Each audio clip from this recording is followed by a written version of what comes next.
What if I told you that thousands of years ago, a prophecy was recorded that has been right every single time? Not in the sense of predicting kings or wars, but in revealing patterns of human behavior, social collapse and adaptation with astonishing precision. Imagine an ancient observer, centuries before neuroscience and psychology existed, describing the very dynamics that today we can measure. We can measure these dynamics in neural networks and social psychology experiments. This is not myth. This is a systematic insight into the way human societies respond to stress, change, and uncertainty. A prophecy that resonates with the deepest layers of collective cognition. At first, it may seem impossible, almost supernatural, but if we consider it through the lens of evolutionary adaptation and cognitive patterns, it becomes a remarkable testament to the universality of certain principles that govern both the individual brain and the collective mind. The prophecy itself, etched in stone and later transcribed into manuscripts preserved across empires. It speaks not only of events but of tendencies, of forces invisible yet undeniable, acting upon the fabric of civilizations. It predicts that when societies face extreme stress, they will oscillate between chaos and order. That leadership will rise not always from merit but from perception, and that collective memory will both preserve and distort reality. The mind instinctively seeks patterns. We call this pattern recognition a core function of cognition. Ancient observers, however, recognized it at a macro scale, the ebb and flow of human behavior mirrored in the rise and fall of cities and empires, as if the psyche of one generation imprinted on the next. It is here that we can draw a parallel with modern neuroscience. Consider the brain as a system, a network of nodes exchanging energy and information.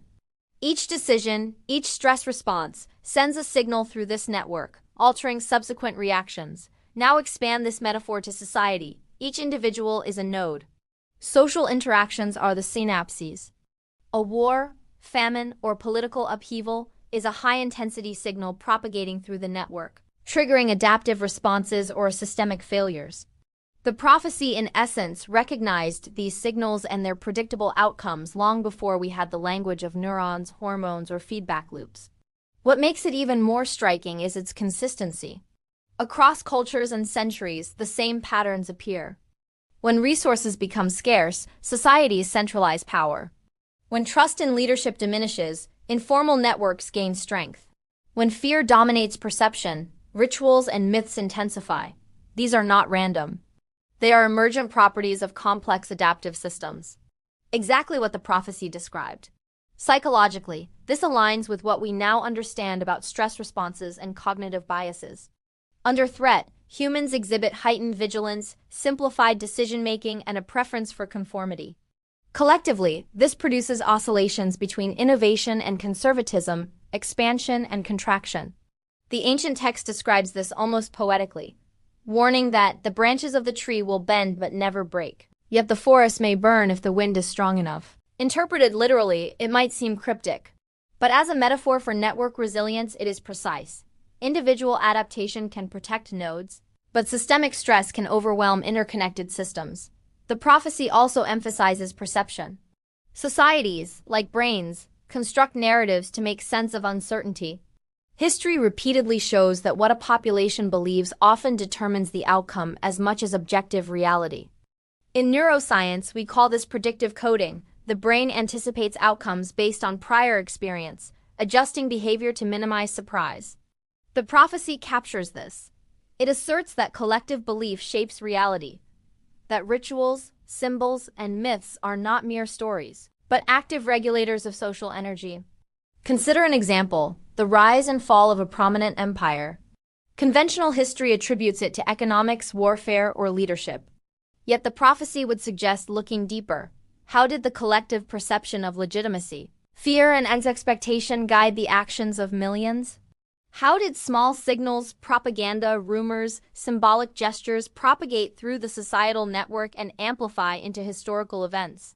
This is exactly what modern social network analysis reveals. Micro-level behaviors accumulate to macro-level phenomena, producing outcomes that can feel almost inevitable in hindsight. Interestingly, the text also addresses resilience. It asserts that moments of apparent weakness are often the moments when a society recalibrates, strengthening its underlying structures. Neuroscience mirrors this through the concept of homeostasis and plasticity. A neuron damaged by stress may grow stronger connections. A society disrupted by crisis may emerge more cohesive if the energy of adaptation is harnessed properly. The twist here is profound. What appears as vulnerability is, paradoxically, an opportunity for systemic learning. History repeatedly validates this. Civilizations that faced invasions, plagues, or economic collapse often reorganized into more stable forms, while those that ignored early warning signals disintegrated. The prophecy describes this not as deterministic fate, but as a law of interaction between stress, perception, and adaptation. A principle that applies at every level from neurons to nations. There is also a psychological depth in the prophecy that modern theory can illuminate. It speaks of the shadow of the unseen, the latent patterns beneath surface behavior. Today, we understand this as emergent phenomena. Collective behavior arises from simple rules applied at the individual level. The prophecy, through metaphor, predicted that small actions, small deviations from expectation, can cascade into historical turning points. It warns that the timing of adaptation is critical. Respond too late and collapse is inevitable. Respond too early and energy is wasted, producing instability. In the context of neural networks, this mirrors critical periods of learning and synaptic pruning, where timing and input determine long-term functionality. The philosophical insight is equally striking. The prophecy challenges linear notions of cause and effect. It presents history not as a chain of discrete events, but as an interwoven web of signals, feedback, and adaptive responses. Every rebellion, innovation, or policy is both cause and effect, influencing and being influenced like electrical impulses reverberating through a complex system. For a modern audience, this invites us to reconsider how we interpret history. Are we merely chroniclers of events or analysts of signals, reading the hidden algorithms by which societies operate? When we perceive chaos, the prophecy suggests we are witnessing a system in adaptation, a collective brain recalibrating in real time. What about morality and ethics? Surprisingly, the prophecy integrates this implicitly. By describing patterns of human reaction to stress and scarcity, it encourages a form of meta-awareness. Societies that understand their tendencies are less likely to be trapped by destructive feedback loops. Neuroscience supports this.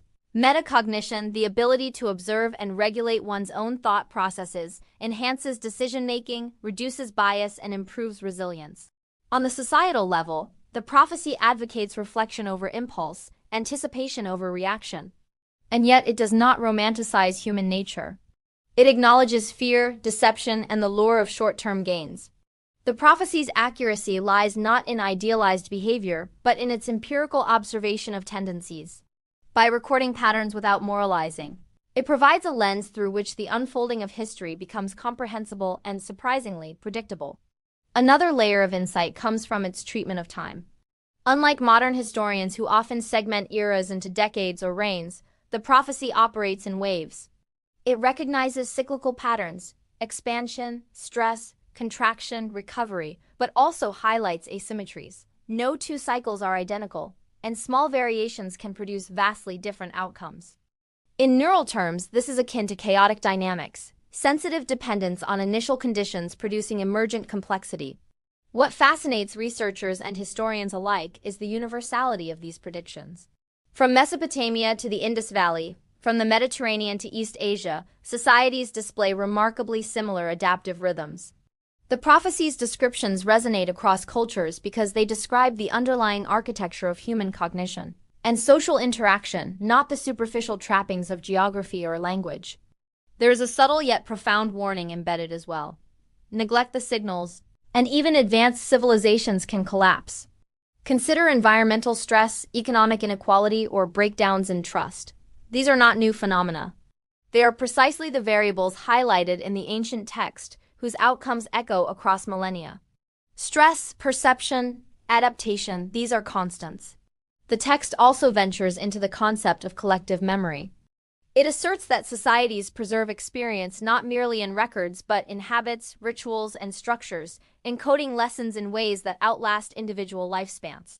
Psychologically, this aligns with cultural transmission and epigenetic influences. Behaviors and preferences shaped by past stressors can propagate through generations. From a systems perspective, the prophecy is describing a form of social algorithm evolved to optimize survival, yet never perfect, always probabilistic. And here comes the twist. What appears as a society's failure is often the mechanism by which its structure endures. A revolt, an economic collapse, even the assassination of a leader, triggers recalibration. The very disruption that seems catastrophic enables the redistribution of energy, the pruning of ineffective structures, and the emergence of more resilient networks. In the language of neuroscience, it is synaptic reorganization. In social terms, it is adaptive evolution. Thus, the prophecy is less about predicting discrete events and more about foreseeing systemic responses. The real wonder lies in its subtle anticipation of human psychology. It recognizes the role of fear, hope, expectation, and narrative as active agents in shaping outcomes. When people believe a pattern will repeat, they often unconsciously act to fulfill it, a form of self-fulfilling prophecy that has been documented in experiments across centuries. Even the simplest prediction becomes reality when embedded within a network of perception and behavior. How can we apply this insight today? By viewing crises not as anomalies, but as signals within a complex adaptive system. By recognizing that individual actions propagate, amplify, and sometimes distort collective outcomes. By appreciating that what seems weak, chaotic, or accidental may in fact be the very process through which resilience is built. The prophecy's relevance endures because the architecture of human cognition and social interaction has not fundamentally changed. Our neurons, our biases, our networks, biological and social, continue to operate according to principles that have been visible to careful observers for millennia. There is an almost poetic elegance in this realization. The same laws govern the dance of atoms in the brain and the tides of empires across continents, and yet it is deeply humbling. We see ourselves as masters of our destiny. Yet the prophecy reminds us that we are nodes in networks far larger than our individual comprehension. History, like the brain, is a system. It reacts, adapts, sometimes fails, and always leaves traces for those willing to decode the signals. In the end, the ancient prophecy is a mirror. It reflects the consistency of human behavior, the inevitability of adaptation under stress, and the invisible patterns shaping our shared existence. It invites us to observe, to understand, and perhaps to act with awareness rather than impulse. Each crisis, each triumph, each unexpected turn is a signal, a pulse in the network of humanity. By reading these pulses carefully, we gain insight not only into the past, but into ourselves, our society, and the possibilities of the future. So, as you reflect on the cycles of history, consider this. Are we repeating what was foretold because we are bound by immutable patterns? Or are we finally learning to recognize the signals and respond differently? The prophecy offers no easy answers, only a framework. Observe, interpret, adapt, and understand that what seems inevitable is often the result of countless small choices propagating through networks of perception and behavior. As we decode the ancient message through the lens of modern science, psychology, and philosophy, we see a profound convergence. The brain and society, mind and civilization, history and prophecy all operate under shared principles of adaptation, perception, and resilience. The brain and society's resilience. The ancient observers were not predicting specific kings or battles. They were observing the rhythms of life, the push and pull between order and chaos, the invisible hand of collective behavior shaping the destiny of nations. Their accuracy lies in the universality of these patterns and the subtlety with which they were recorded, leaving us a guide for interpreting signals in our own time. Every decision, every reaction, every social signal is part of a web that stretches back through millennia. By understanding the ancient prophecy in the context of neuroscience, psychology, and complex systems, we can appreciate that history is not random, nor are we entirely free from its rhythms, but we are observers and participants with the potential to act consciously within the system. The lesson is not fear but awareness. Watch the signals, understand the patterns, recognize the moments of recalibration, and remember that adaptation is always ongoing. In doing so, we honor both the wisdom of the ancients and the insights of modern science, bridging the gap between prophecy and empirical understanding. The ancient text, in its simplicity and depth, teaches us that knowledge of patterns is knowledge of survival, that insight into collective behavior is insight into resilience, and that observation tempered by reflection is one of humanity's most powerful tools. Perhaps most importantly, it challenges us to reconsider our place in history not merely as actors within it, but as analysts of the signals it produces, capable of learning from what has always been right over and over again throughout the ages. This is the profound gift of the prophecy, a bridge between time, mind, and society, an invitation to see beyond the surface, to understand the pulse of civilizations, and to act with awareness in a world shaped by patterns as old as humanity itself. If this exploration of ancient wisdom and modern insight sparked your curiosity, challenge your own perception of history, and consider how the patterns we observe today might be the signals shaping the future. Share your thoughts in the comments below, like this video if it expanded your understanding, and subscribe to Past Lens for more journeys into the hidden architectures of human history and collective behavior.